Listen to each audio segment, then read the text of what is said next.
My new sleep app is amazing.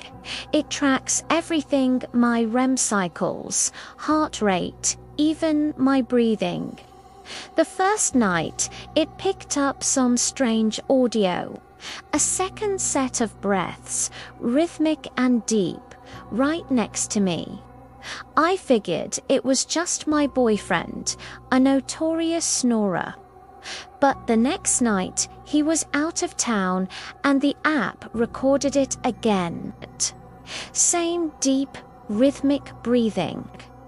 I started getting paranoid, checking locks, looking under the bed. Nothing. So last night, I decided to test it. I checked into a hotel, a brand new building on the 25th floor. I made sure I was completely alone. This morning, I checked the recording, my heart pounding, and there it was.